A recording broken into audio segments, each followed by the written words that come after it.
Esta semana, da 26ª do Tempo Comum, nós vamos, em algum momento, nos depararmos com a leitura extraída, ou as leituras extraídas do livro de Jó. Antes de mais nada, minha gente, é uma pena que o livro de Jó, ele foi sintetizado apenas em 2 detalhes: paciência, sofrimento. Quando se pensa em Jó, se pensa em paciência, ou então no sofrimento de um homem justo. E ficou por aí mesmo. Antes de mais nada, é fundamental que você saiba que Jó não foi um personagem histórico.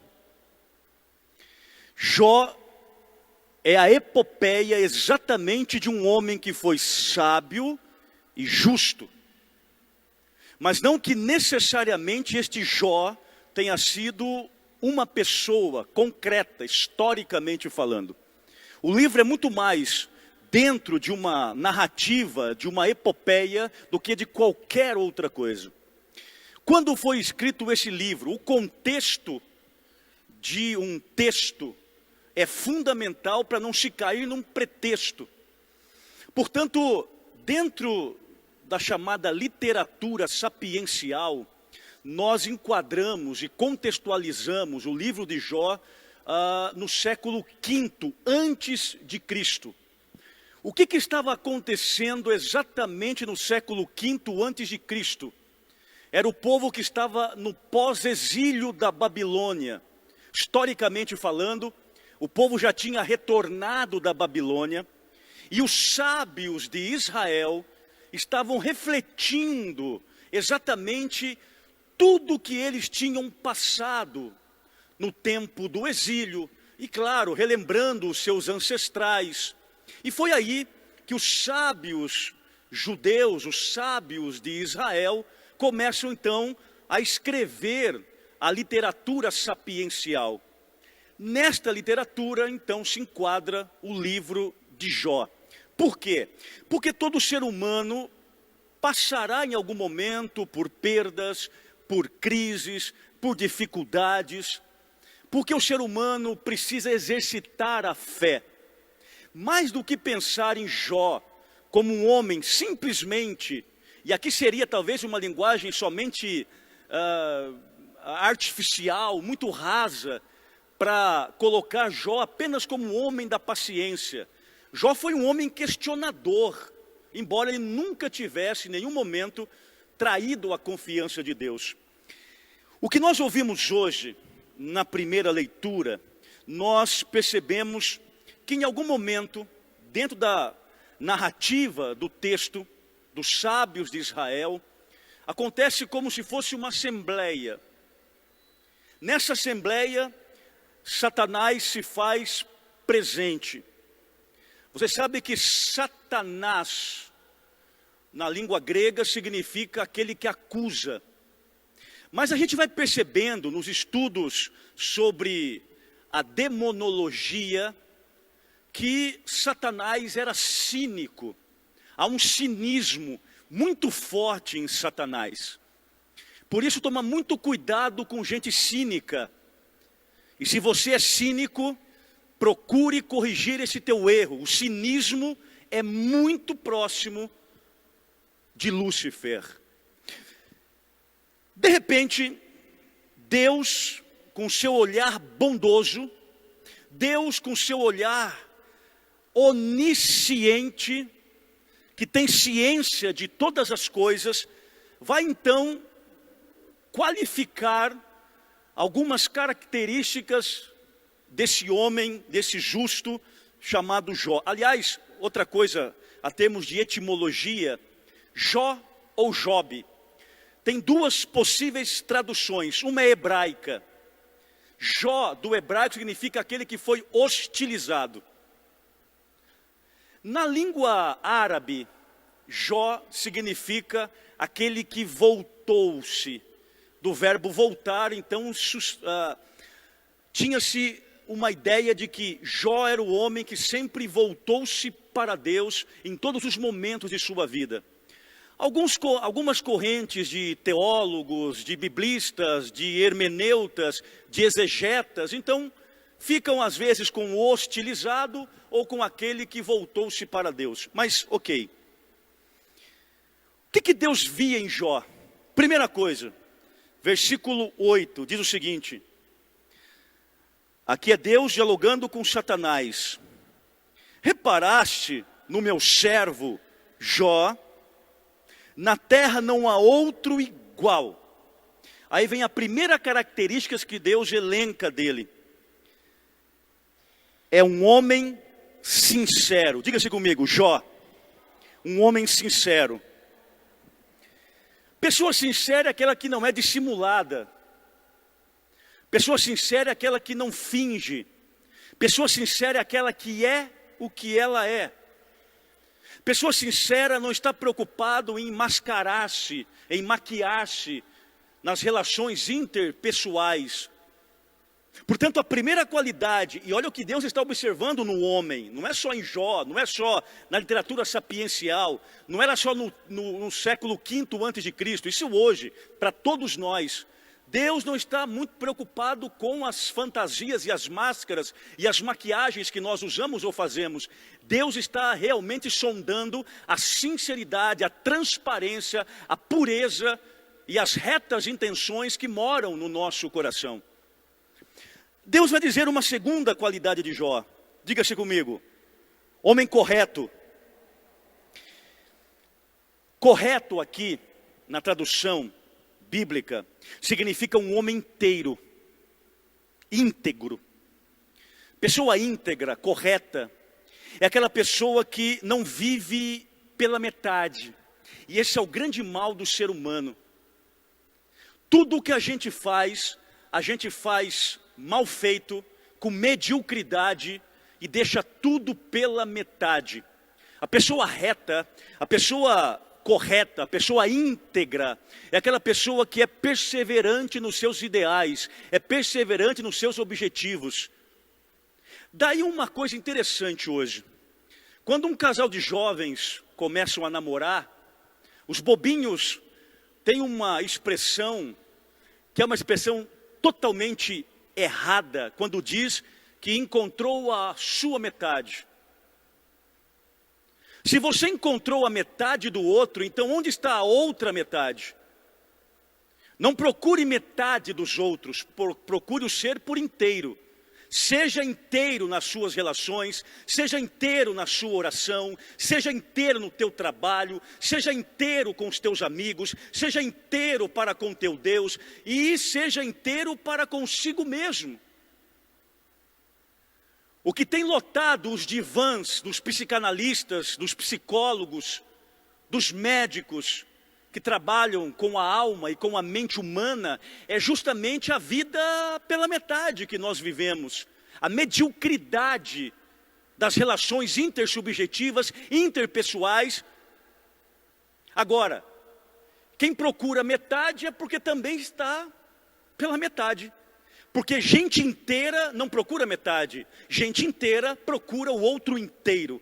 Portanto, nós temos um homem correto que colocou-se 100% nas mãos de Deus. Jó não era aquele que acreditava em Deus somente nos momentos ruins, muito pelo contrário. Jó confiava em Deus em todos os momentos, com tempestade ou com um dia ensolarado. Nos tempos turvos, mas também nos tempos tranquilos. Terceira coisa que Deus vê em Jó, diga assim comigo, um homem que teme a Deus. Temer é uma virtude, ter medo é um problema. Quando a Bíblia diz que o homem precisa temer a Deus, a Bíblia não está dizendo que nós temos que ter medo de Deus, não é isso. Essa relação de medo com Deus atrapalha a nossa intimidade com Ele. Temer, minha gente, tem a ver primeiro com obediência, do latim ab audire. Ab audire é a capacidade da escuta. Quem teme a Deus é obediente, porque o obediente escuta o outro, de Abi audire. Portanto, quem teme a Deus, o escuta e o obedece. Quem teme a Deus, tem Deus como prioridade na sua vida. A sua prioridade não pode ser o seu trabalho em relação a Deus. Não pode ser o teu marido, ou o teu filho, ou o teu pai, ou o papa em relação a Deus.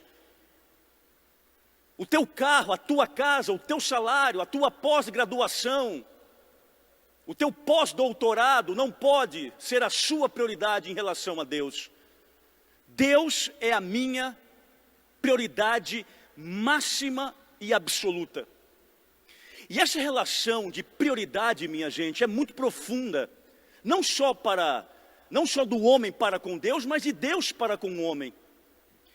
Quando Jesus, o Verbo encarnado, morre na cruz e vai até as últimas consequências para nos salvar, ele vai porque nós somos a prioridade dele.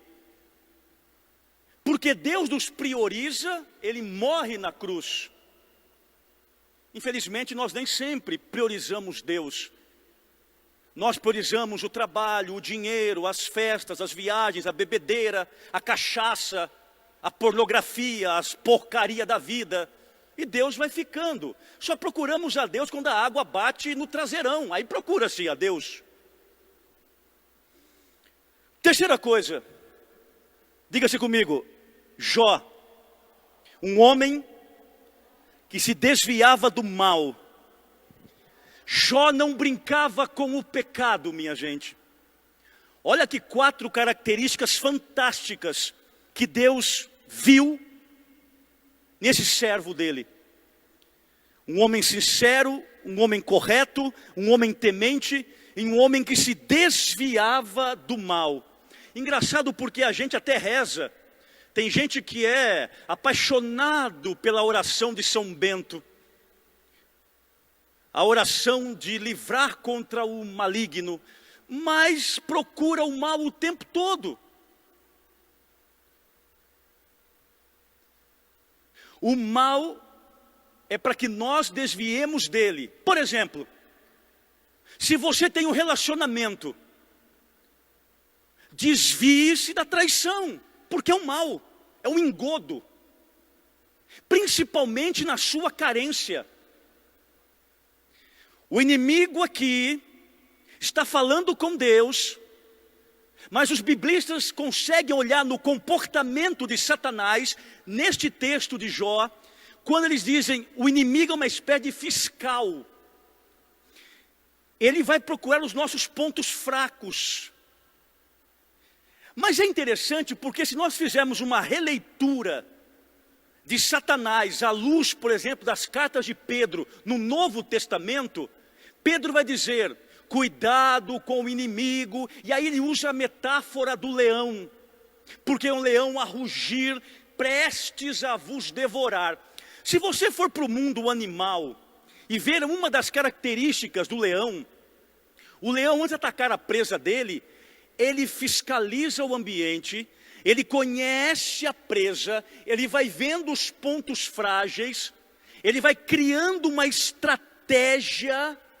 Ele é quase um coach do mundo animal e abocanha a presa. E uma vez que ele abocanha, não solta mais. Olha que interessante como que o Antigo Testamento tem a sua ligação profunda com o Novo. Satanás, ele trabalha com os nossos pontos fracos. Não fica aí pensando nessa cultura hedonista, aparicionista, que algumas igrejas colocam que o demônio faz virar os olhos, faz virar as mãos, espuma pelo canto da boca, dá cambalhota, muda a voz. Tudo isso aí é bobagem. Se não for problema psiquiátrico, é uma encenação. Satanás não precisa de nada disso. Satanás trabalha com estratégias, fiscalizando os nossos pontos fracos, até a gente então se perverter, cair, errar, enganar e trair a Deus. Se você está no relacionamento, cuidado. Satanás vai aproveitar seu ponto frágil. E de repente vai aparecer o príncipe encantado, a princesa da Etiópia, para poder justamente te tirar dos teus objetivos, tirar você do teu foco. Cuidado. Satanás era anjo de luz. E foi por causa da soberba, do orgulho, da altivez que ele deixou o posto de anjo de luz para demônio. Olha o que o orgulho faz na vida de um ser humano. Transforma de anjo a demônio. E aí você observa aqui, minha gente, não alimente as tentações. Se você relembrar, por exemplo, primeiro domingo da quaresma, todos os anos, ainda que seja o evangelho de Marcos, de Lucas ou de Mateus, sempre vai começar com um dos três, mas sempre é o mesmo ponto de reflexão. Jesus foi levado por Satanás ao deserto e foi tentado nos três verbos perigosos de conjugar na vida humana: o verbo ter, o verbo poder e o verbo prazer. Pois é o verbo ter, o verbo poder e o verbo prazer que derruba muita gente. E o demônio trabalha com esses três verbos. O verbo ter, aquele verbo que domina, que busca o poder, o prazer nas drogas, no adultério, na pornografia, nas drogas lícitas e ilícitas. E aí você tem aquele que é o poder da tirania.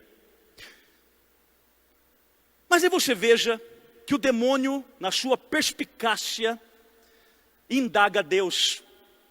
Diga-se comigo, para você sentir o texto. Satanás, diga isso, respondeu ao Senhor: mas será por nada que Jó teme a Deus? Satanás disse para Deus o seguinte: eu não acredito que esse cara que está falando aí, que é sincero, correto, temente, desvia-se do mal, que ele faz isso sem nenhum interesse, que ele só faz isso porque te adora. Eu duvido.